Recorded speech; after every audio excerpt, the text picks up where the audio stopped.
Adding retries to your application will make the problem worse. It fails forever now. Restart your app. Sometimes when your n-tiered architecture has to perform complex queries on a shared data store or perform an expensive operation, there can be a temptation to try and improve the performance of your application or offload processing by introducing a cache. Unfortunately, caching and invalidation is one of the topics referenced by computer science's only joke, and it's not very good. So why bother? Caching has the possibility of greatly reducing round-trip and processing times by keeping frequently used, hard to calculate or expensive query-to-query data near where the processing that uses that data is. A good rule of thumb is that if your data is hit frequently or in a predictable access pattern where you're more likely to require data that you just used in a short period of time, then caching or some kind of live object store might be right for you. But the trade-off isn't perfect, and perhaps there's some merit in not going all in on caching. Problem number one is stale data. If your data changes fairly regularly or has multiple processes editing it, then a cache might be a poor choice because you'll simply be returning or operating on stale data. In some situations, this might be acceptable, but in a fair few scenarios, data is best handled where it's being edited. Some questions to ask are, how likely is the data to change between cache refreshes? What is the impact of a user process if stale data is used in an operation? Problem number two, out of memory. Is it even possible to load all of your data that you need into a memory store?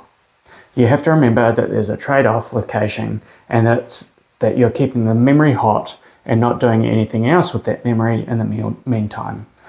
If you need to perform another operation on your host or container, make sure that there's headroom.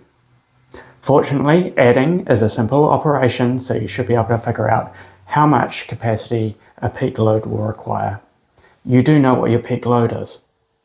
Our next problem is that the cache might make your program slower due to latency or implementation choices.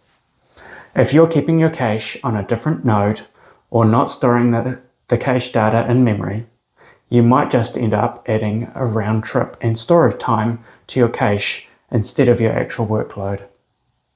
I worked on a team where we wanted to cache real-time text-to-speech outputs, and the team saved the cache results to an S3 bucket, which turned out to add several hundred milliseconds to each request, even on a cache miss.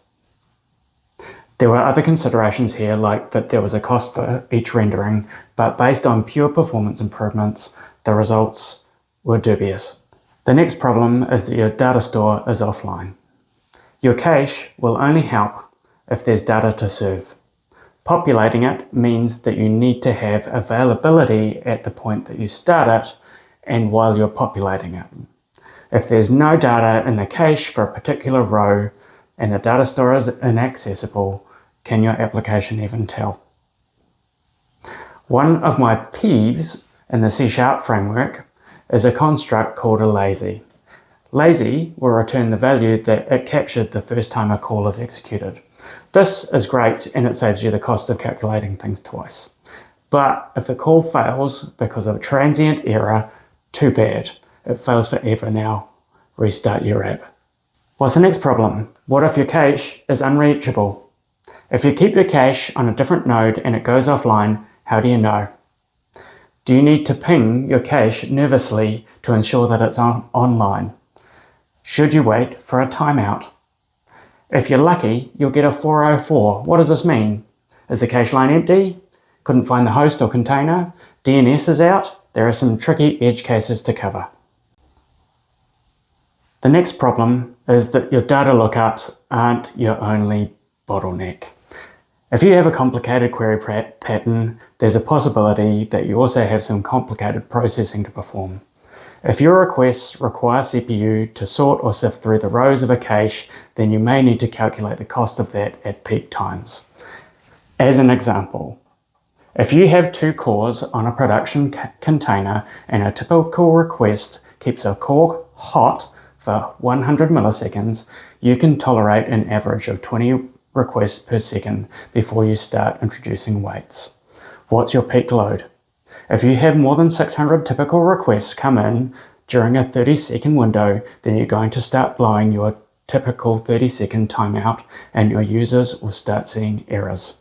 How variable is your request difficulty? Hard requests tend to dominate and cause backlogs. Running in parallel doesn't help when you're at capacity.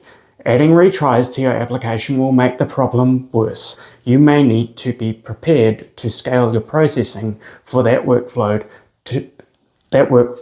to accommodate peak loads, which may mean you'll need to keep containers live even when you don't need them.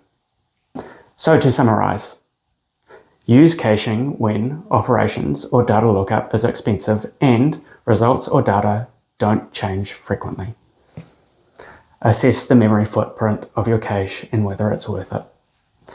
Assess the performance cost of adding caching to the request handling. Be clear about what you want to happen during outages or failures.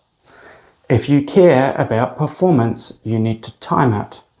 If you care about peak load, you need to model your typical workload and perhaps add capacity. And if this was helpful, please like, subscribe, or comment.